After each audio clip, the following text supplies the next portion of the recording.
What is going on, guys? Welcome back to my channel. So today I'm going to see 11 things not to do in Japan must see before you go. Let's get started.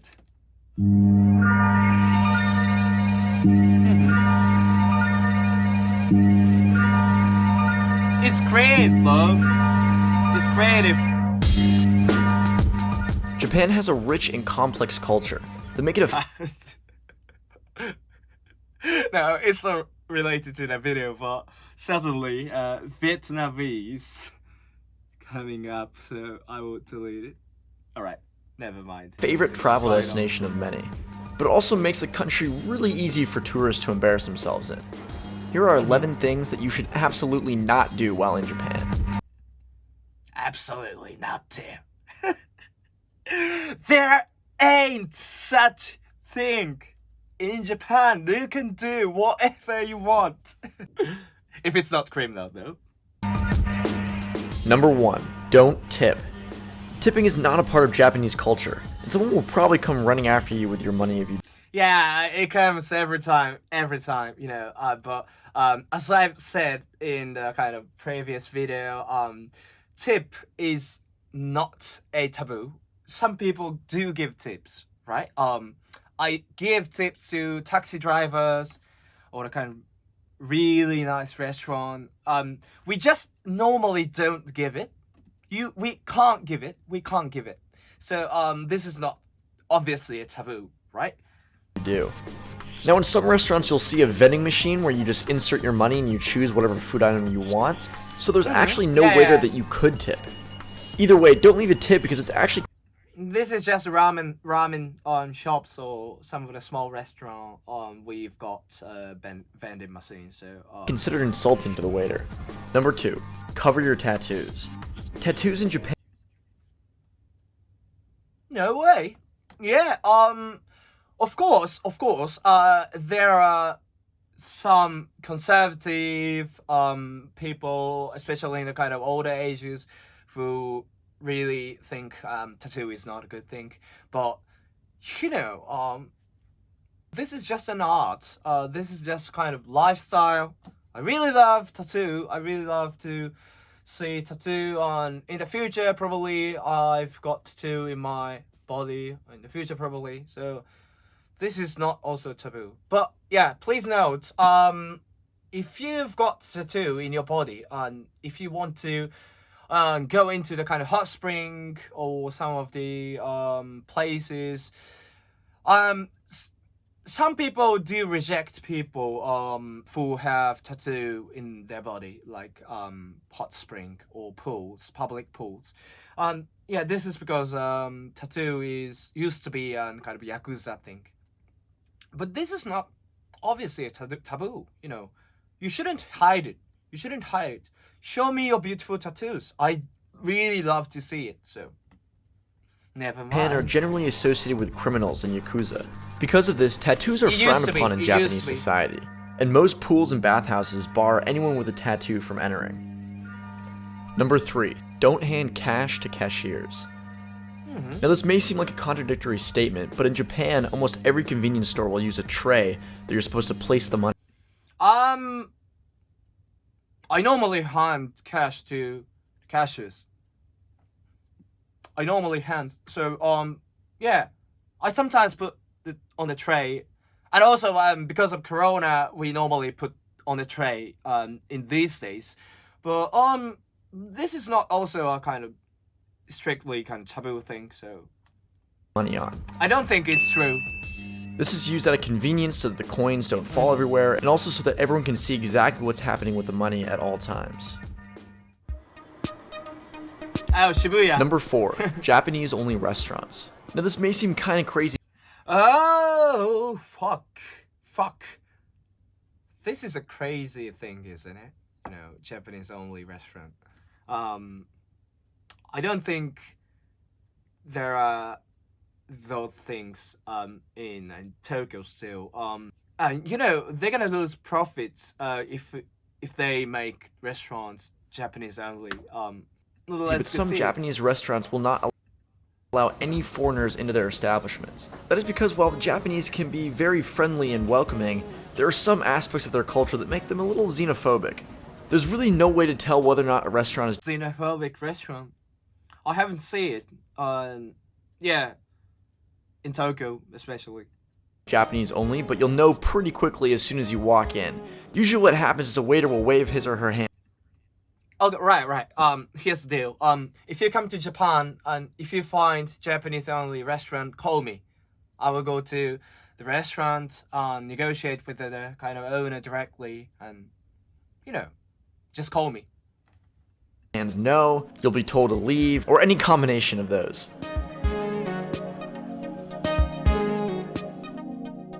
Number 5, don't talk on trains.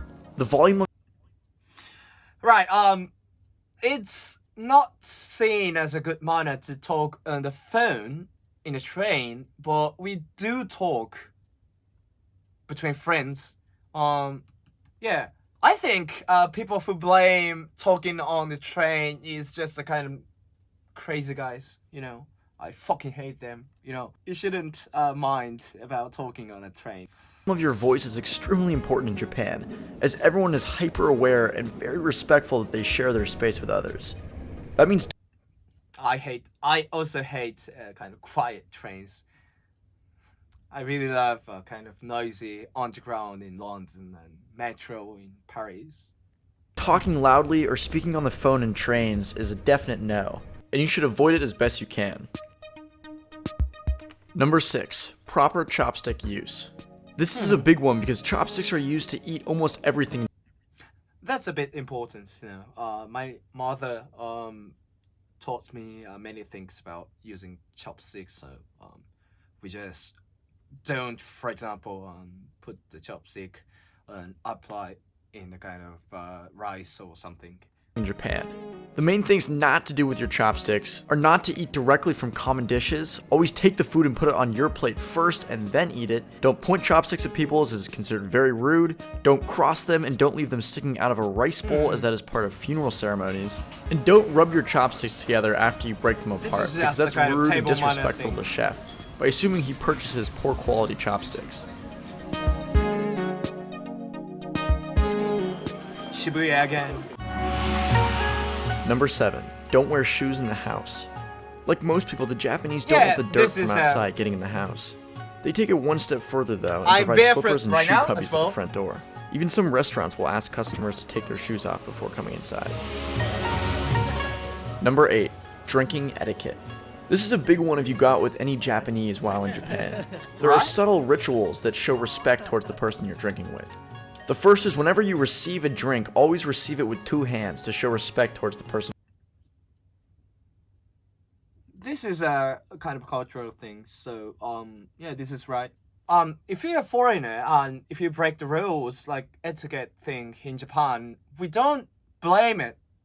We just mildly tell or just we ignore. You shouldn't care about that. Because you are our guests, so, right? Also, never pour your own drink first, as it's considered selfish.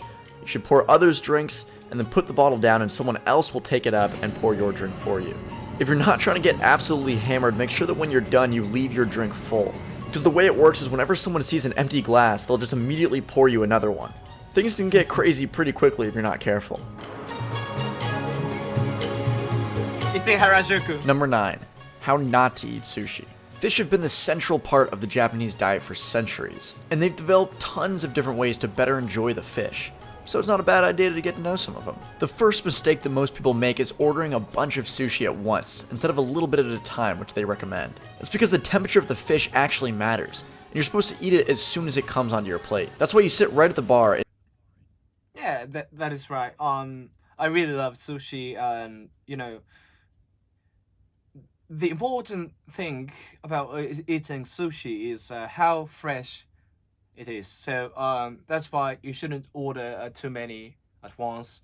You just order one sushi at a time you eat it. So it's important to keep it fresh. So in most sushi places in Japan. The next big mistake that people make is dunking the rice directly into the soy sauce, which makes it absorb way too much. The correct way to do it, if you're going to do it at all, is to flip the fish over so that just the backside of the fish touches the soy sauce. This allows the soy sauce to enhance the flavor of the fish, but without... I really love his gesture, you know. In Japan, there are two ways to eat sushi. People use chopsticks sometimes. I use hand. I personally feel that using hands to eat sushi is the correct way. I think it's a traditional way, so that's why I only use my hands to eat sushi. And this guy did it. I love it. Without drowning it out.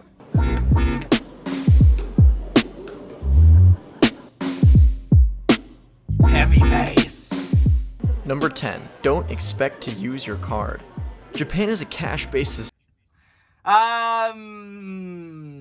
It's a bit improved in last several years. So some shops still reject cards. So, but I'm not the kind of frequent card user. So I normally use cash to pay for kind of personally. But there are several shops or kind of entertainment facilities that only accept cash for payment. But it's improved a bit. I don't use card though. Society, and they're generally skeptical of credit cards. So almost every place that you'll visit will use cash. Don't worry though, because the 7-Eleven ATMs will work with any card and are open 24 hours a day. It's not unusual for Japanese businessmen to grab 30 or 40,000 yen before they leave the house. Like I said, everything here is done in cash. Last but not least, number 11, receiving business cards. This is another good one if you plan on meeting people while in Japan. When exchanging business cards, always receive the card with... This is a kind of, traditional thing, we regard business card as a kind of really important thing, so if you use it a kind of rubbish, you're gonna be blamed. So yeah, this is just a kind of be careful thing. We don't blame it though. With two hands and study it carefully before putting it away. Don't shove it into your back pocket carelessly, as it may be interpreted as being rude. It's best to carefully place it into your wallet to show that you respect them and the business they work for. If you stuck around to the end of the video, thank you, it means a lot. Click on the video on the top left to see what you should do while in Tokyo, and click on the video on the bottom. Alright, this is an interesting video, and I don't think everything is right in this video. Some of the things are not kind of totally wrong thing. Anyway, if you come to Japan, you shouldn't care too much on the traditions. We do welcome foreign tourists coming to Tokyo or Japan, and yeah, if you guys experience kind of weird things and uncomfortable thing, just call me. I will beat the things. Just go Pikachu, right? Anyway, thank you very much for this time again, and I hope you subscribe my channel. I will post more of kind of reaction things on my channel. So thank you very much. Arigato, sayonara, bye bye.